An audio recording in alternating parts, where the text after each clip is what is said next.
Welcome to Everyday Nonviolence. This podcast is produced by Friends for a Nonviolent World, or FNVW. FNVW champions nonviolence as the foundation for effective programs and actions to promote the dignity of every human being. The Everyday Nonviolence podcast highlights people in our community who are using the principles and practices of nonviolence to transform themselves and the world around us. Their stories deepen our understanding of the impact of violence and the many ways nonviolence can be used for healing and social change.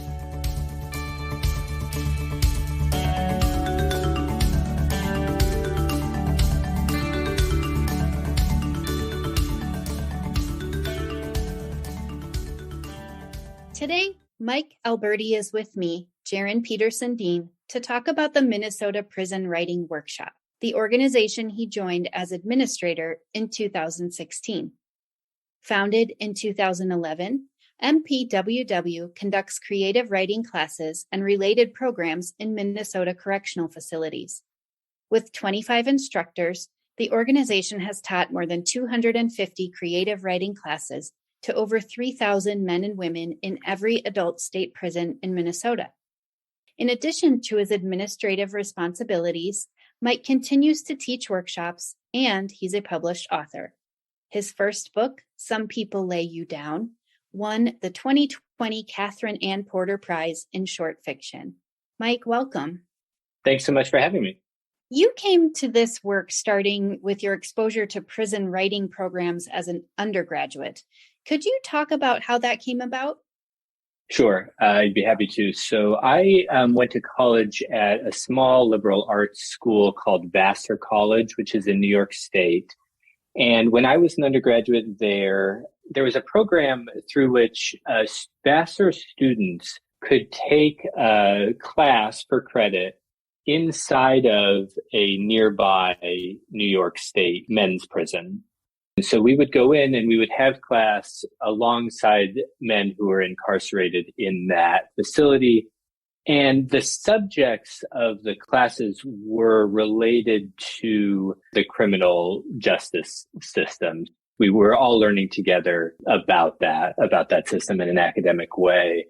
And that class had such a huge impact on me and on many of the other students, not having had up to that point much personal exposure to at least the prison system.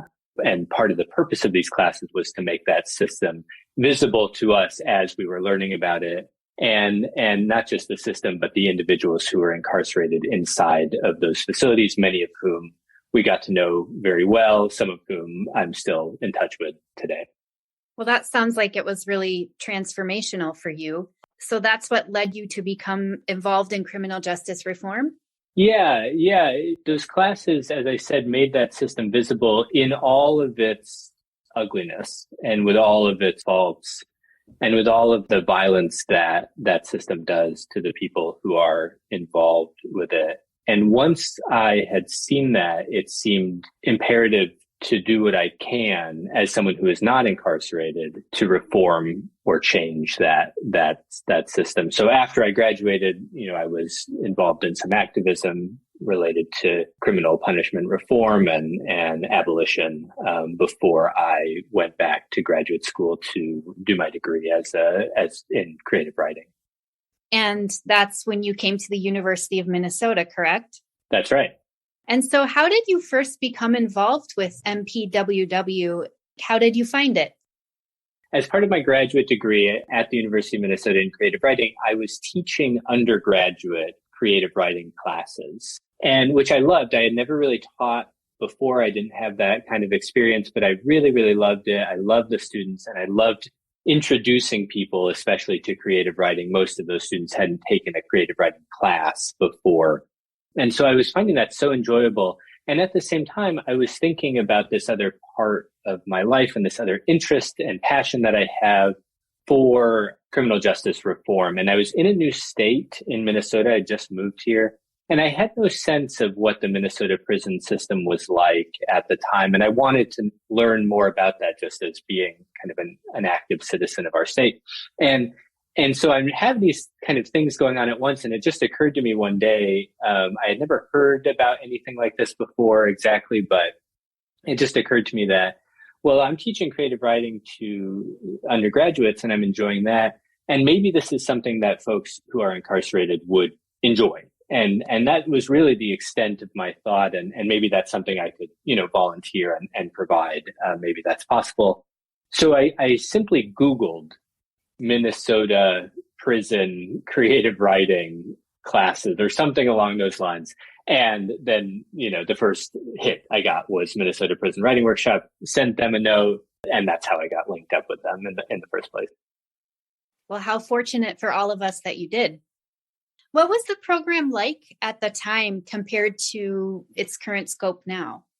So that would have been in 2014, I believe. My colleague, Jennifer Bowen, who's our artistic director, founded the organization in 2011. So it was still relatively young. When Jen founded it, she essentially founded it by teaching one class. So she had the same idea that I had 4 or 5 years earlier than I had it. And she paved that way, figuring out who to talk to, how to get access. She finally did that. There was not anything, akin to MPWW. There was no large scale creative writing classes or programs happening across the facilities here at the time. And so she started it with one class. She had this incredible experience, these wonderful students. She saw, the impact that it had, and she understood how important it was after teaching that one class and went out and recruited other teachers to come in and slowly, gradually built and spread to other facilities and having more classes every year. And so I came in during that period of growth when we were still small. We did not have any kind of paid staff at the time when I came in as a teacher. So I just wanted to go in and teach. And yeah, it's kind of a scrappy group of local writers and who, we became friends and Jen was kind of at the helm directing us and saying, okay, do you want to teach this class here or there? And so that's the point. That's the state of the organization about when I joined. Speaking of the expansion, did the organization run into any barriers with the actual corrections department in getting this amazing workshop going? We've certainly encountered some logistical barriers from time to time. Often it's related to staff. When an instructor goes into one of the prisons to teach a class, there has to be a corrections officer around. They're not in the room or anything, but they have to be kind of in that area so they can watch on camera and respond if, say, something were to happen. So you need to have those staff available. You need to have actually the classroom space available. So some of those logistical challenges, we've faced, but really up until the significant logistical challenges that were caused by the pandemic, starting in 2020, we had a lot of support from the Department of Corrections. I know Jen kind of had to fight her way in there at the beginning, but once she was in, everybody saw, that this was something that people were getting a lot out of, that we were easy to work with, and so there was a lot of support. So whenever we said, okay, we want to go, we started at Lino Lakes, is the name of the prison, quickly expanded to Stillwater, and then after that, we, every time we said, okay, well now we want to have a class at a new facility, we had that track record and the staff at the facilities where we already were to vouch for us. And so the Department of Corrections has been receptive to our expansion. Who can participate in MPWW as far as people that are currently incarcerated? That will depend a little bit on the facility. Specific facilities have specific rules regarding who's allowed to participate in specific programming. It's all very arcane and, we can't get into the weeds too much there. But for the most part, folks who are able to participate in programming at all, so don't have, significant disciplinary issues that are pending at the time, and who have 8th grade reading level, it might be 10th grade reading level, are able to sign up for the class. And the barrier really is just, do they want to? It's up to them. Nobody's forcing them to do that.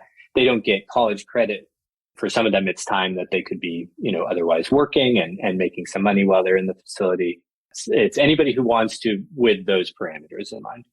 What do you see participants gaining from their experiences in the writing workshops? A lot of different things, and it'll depend on the class, and it'll, of course, depend on the participant. They certainly, I think most of them are gaining some specific concrete craft skills, right? I mean, it's a creative writing class, so we're trying to teach something about the art of creative writing. So whether that's how to write a vivid scene using sensory details, or whether it's how to think about where to end the line in your poem, right? Or what form it should take, right? So those kind of concrete craft skills. I think people are getting exposure to a variety of writing. So we're bringing in text from diverse writers so that they're getting that kind of exposure out of the class.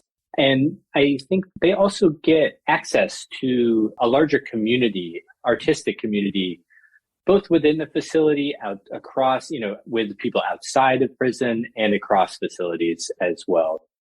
Over the 10 plus years that we've been working, this really robust and supportive community of writers has kind of formed, around our programming, and they organize themselves, and people, for someone, for example, taking a class for the first time, they get access to that, which can be really, really important. And then I certainly can't speak for every participant, but I do know that some participants get benefits related to their quality of life, right? Practicing an art, whether it's creative writing or painting or music, can really help a person with anxiety, with depression, right? Those kind of quality of life metrics. I know that those can really go up. Creative writing specifically, I think, can help a lot with sense of self, sense of purpose, self-esteem, and also with a sense that, the stories that they have to tell are worthwhile, are important. Prison writ large anywhere in the country is such a punitive and dehumanizing environment. What we strive to do to provide for participants in our programming is an environment that stands in contrast to that overall ethos of prison, that isn't punitive, that celebrates their humanity, their individuality, and says, yeah, you have a story to tell. You are not defined by the fact of being in prison or by your crime. We recognize that there's more to you, and through this art form and this community, we want to help you access that and explore it.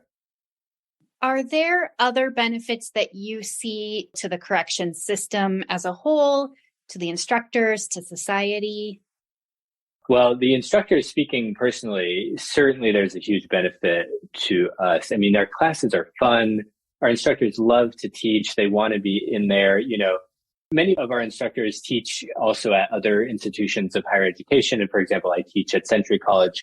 And I love my Century College students, but I am certain that not every single one of them wants to be in my Comp 1 class at, 6 p.m. on a Tuesday night, right?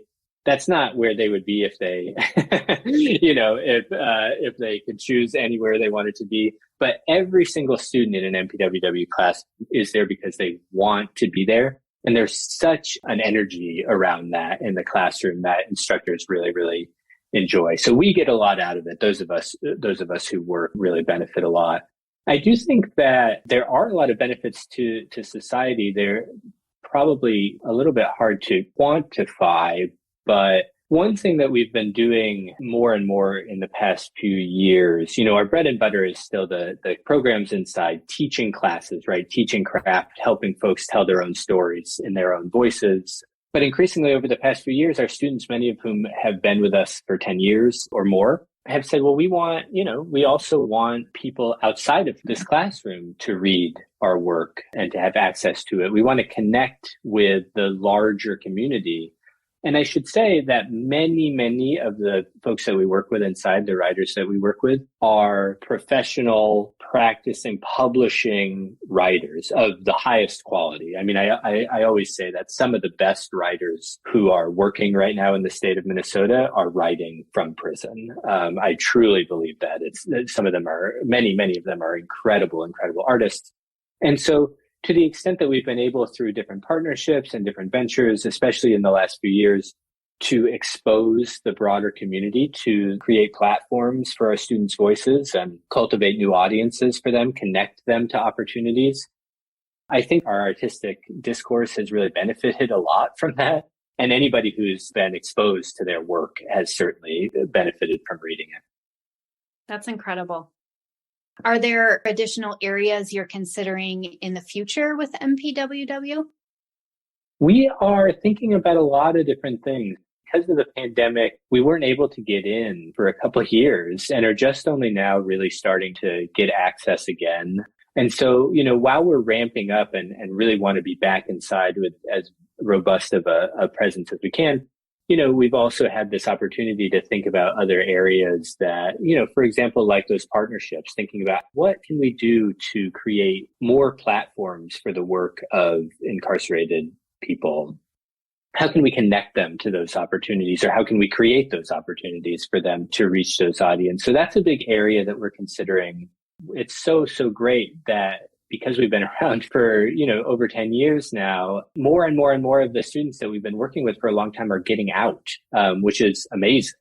And we want to continue to support them in, whatever ways they need and whatever ways make sense for us. We've started doing some reentry programming, and we're exploring that direction as well. Continue to do that and do more of it. Many of our students are not just incredible, passionate writers, but also artists of all kinds. One of our students, Will, is an incredible musician. We have many students who are wonderful visual artists as well.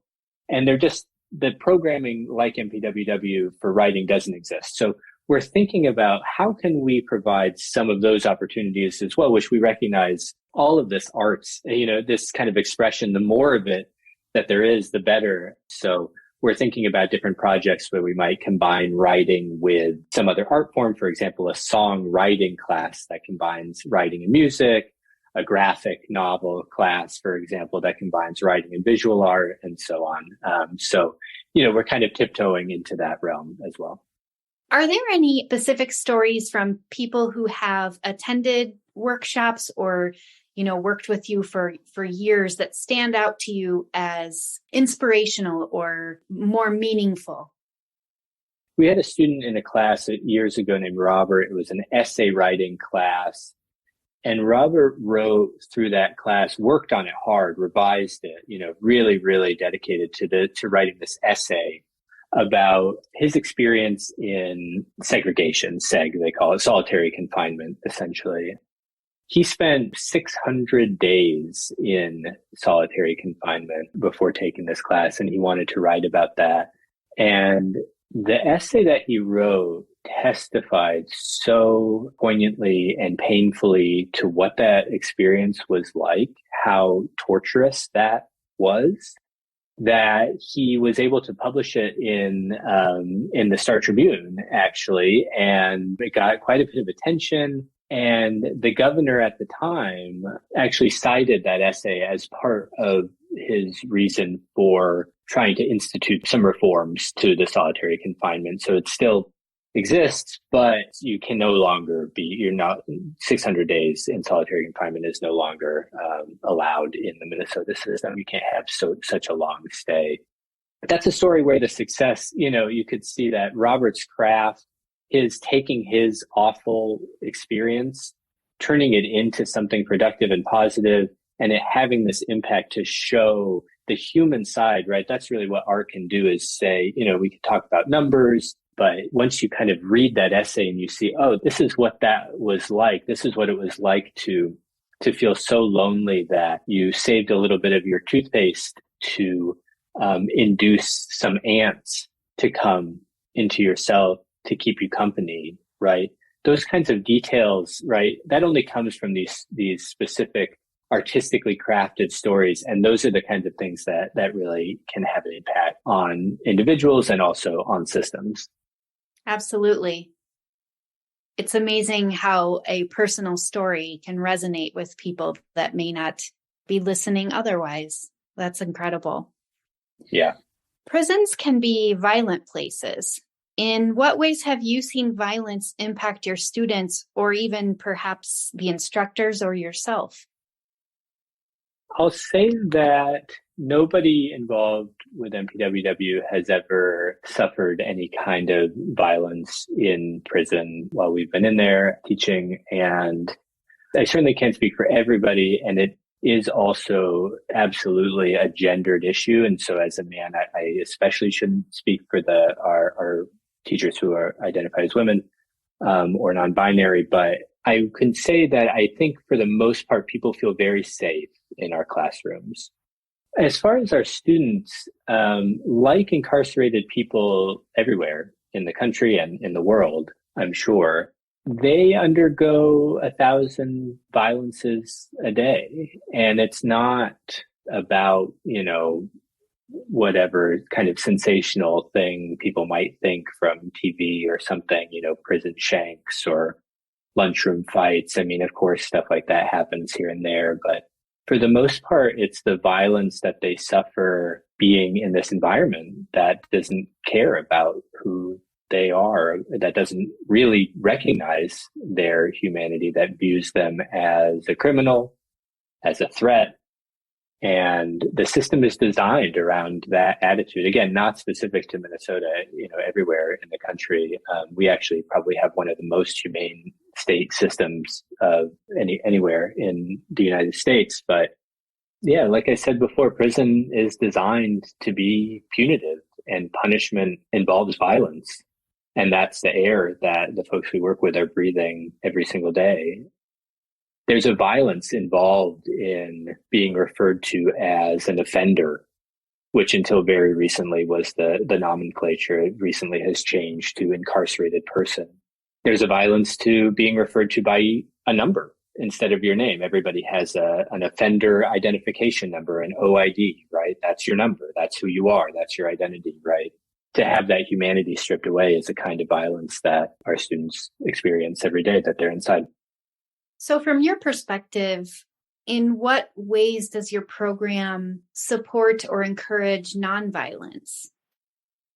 It's a tough question because I don't think we've ever thought of ourselves specifically in those terms, but I think it does apply in some ways. Any sense that the folks we work with, the students in our class, are violent people who, through our programming, become less violent.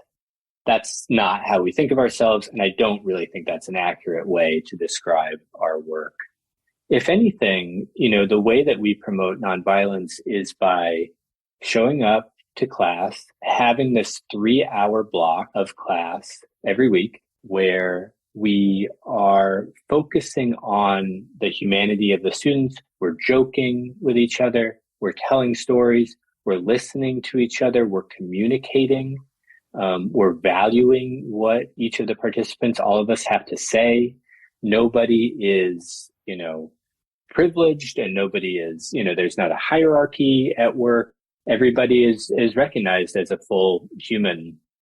And by providing that space, you never forget that if you're in prison, you don't forget, right? You don't forget that you're in prison. But just for a moment to try to remember what it's like to not be in that environment.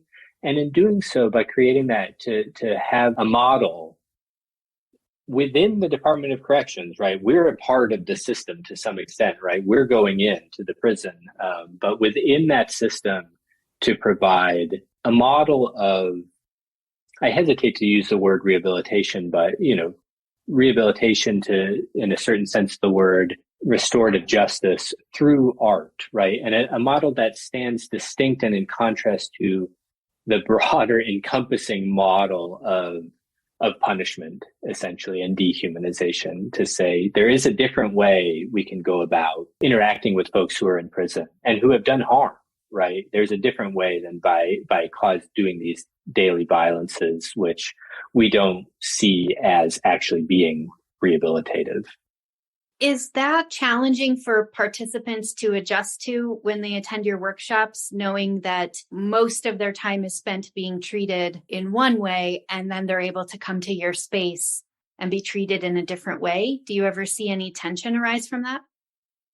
We certainly have seen, especially when we go to a new facility, or if, like after the pandemic, we haven't been able to get in a while.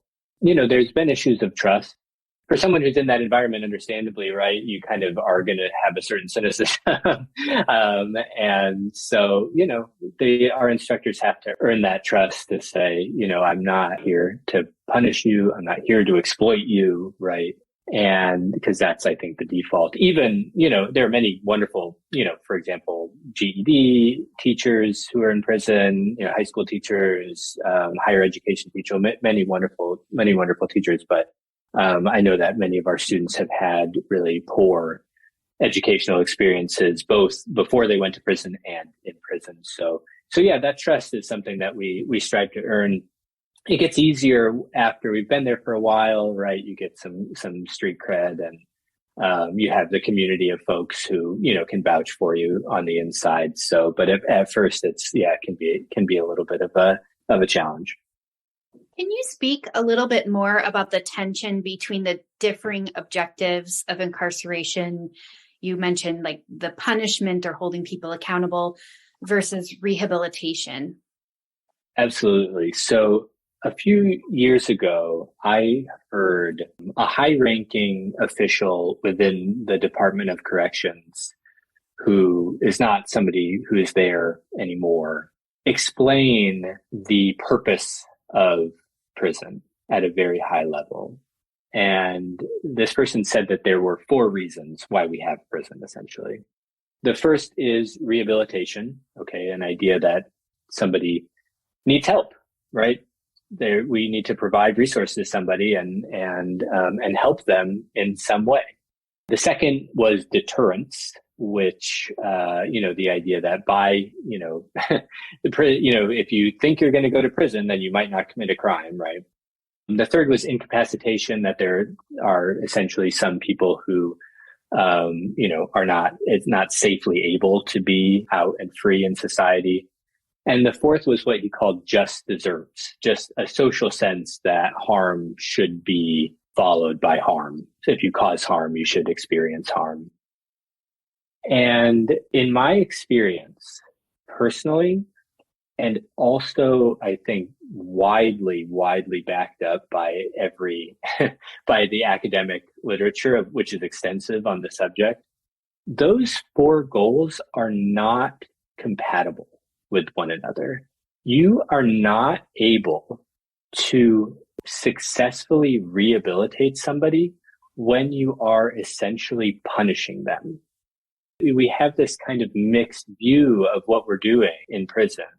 If our idea is that folks have committed a harm and we do not want them to commit harm in the future, and we want to do what we can to repair that harm, I certainly know that many victims of crime, people who have done harm to them would say that there is something reparative about seeing the person who caused that harm to them punished. I respect that perspective and I understand that.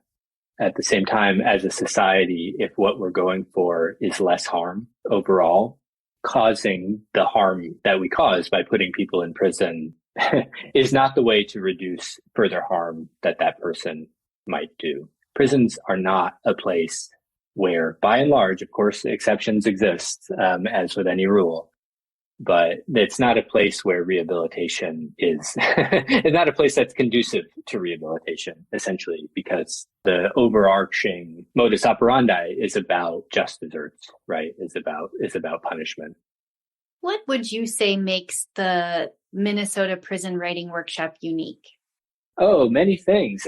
First of all, our community of students and teachers is incredibly special and unique. We have some of the best teachers. I would put us up with any college, university in the state, certainly. And it's a really special community of folks outside and in. The folks that we work with, as I said before, are some of the most incredible writers and people who I've ever gotten to meet. So we're unique in that sense of the community that we have. We're unique in our scope. So also kind of as I alluded to earlier, there are no other arts or education programming that do what we do, that provide these steady, continuous, sustainable opportunities for classes and other programming across all the adult facilities in the state. So we're unique in that way.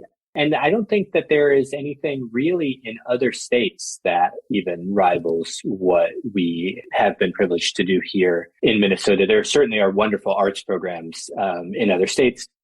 Often they are either part of the state operates the program, or as in California, for example, or they're integrated with a specific college or university. And those are wonderful programs. Often they are at one prison or maybe two, which is great. But, this kind of scope that we have throughout the state is fairly unique, I think. What else would you like people to know about MPWW, your students, or perhaps even the correctional system? I'll say that when people ask me what's it like to teach and who are they, what are the students like? I can't really answer because, as one of our students, Will, has said, the depth and breadth of humanity is here behind these walls. They're incredibly diverse. There is no stereotype of an incarcerated person that holds up right there. And so I want people to know that. And a great way to kind of think about that and to experience that diversity is through the art that incarcerated people are making, in which their humanity is on full display. And just, if I might just do a quick plug here at the end, every year we have a big reading of student work out in the community. Our alums read their own work, or sometimes they might read work written by people inside. Our teachers read on behalf of people inside. Mentors, sometimes, the writer's family members will read their work on their behalf. It's always a really wonderful event. And this year it's coming up on October 22nd. So if your listeners are interested, I would encourage them to go to our website. You can find more details there and check that out. October 22nd, both in person and live stream. I will back that up by saying that I've attended one of those events and it was incredible. The talent was really amazing to see and hear and experience. Mike, how can people support your work? It'd be wonderful to see folks at that reading. If folks, are moved by that, if they look up the work of participants, as I said, much work, you can see it on our website, has been published out in the world in prestigious magazines and Poetry Magazine. Many of our students have published books.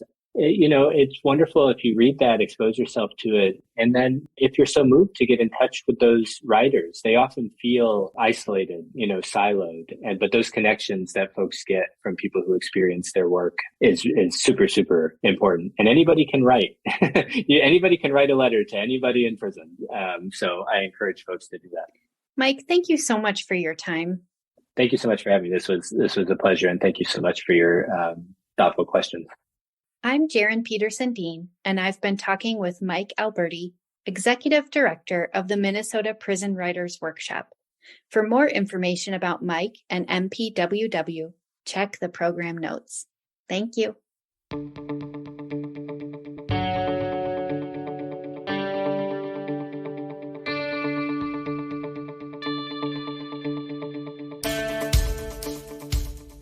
Thank you for listening to Everyday Nonviolence. To learn more about Friends for a Nonviolent World, visit our website at fnvw.org or call 651-917-0383.